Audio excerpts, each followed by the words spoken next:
Kaya nga mga kapatid ko sa pananampalataya at mga kapwa ko na tinawag ng Diyos na makakasama sa langit, alalahanin niyo si Jesus.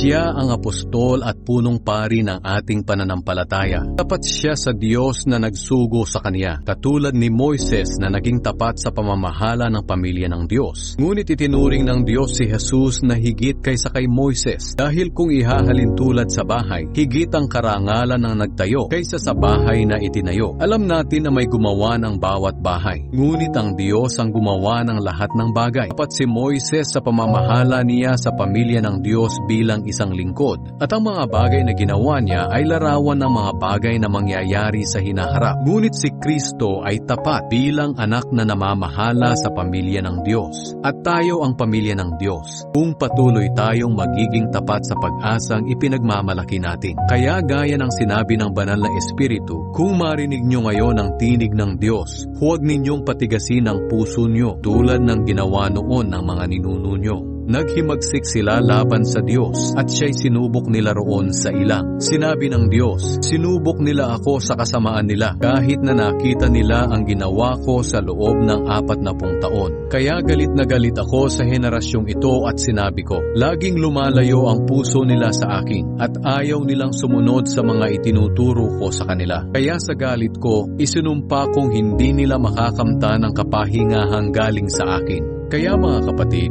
mag-ingat kayo at baka maging masama ang puso niyo na siyang magpapahina ng pananampalataya niyo hanggang sa lumayo kayo sa Diyos na buhay. Magpaalalahanan kayo araw-araw habang may panahon pa para walang sino man sa inyo ang madaya ng kasalanan na nagpapatigas sa puso nyo, sapagkat kasama tayo ni Kristo kung mananatiling matatag ang pananampalataya natin sa Kanya hanggang sa wakas. Gaya nga ng nabanggit sa kasulatan, kung marinig nyo ngayon ang tinig ng Diyos, huwag ninyong patigasin ang puso nyo, tulad ng ginawa noon ng mga ninuno nyo nang naghimagsik sila laban sa Diyos. Sino ba ang mga taong nakarinig sa tinig ng Diyos at naghimagsik pa rin sa kabila nito? Hindi ba't ang mga inilabas ni Moises sa Ehipto? At kanino ba nagalit ang Diyos sa loob ng 40 taon? Hindi ba't sa mga nagkasala at namatay sa ilang? At sino ba ang isinumpa ng Diyos na hindi makakamtan ng kapahingahan? Hindi ba't ang mga ayaw sumunod sa Kanya? Kaya malinaw na hindi nila nakamtan ng kapahingahan dahil sa kawalan ng pananampalataya sa Diyos.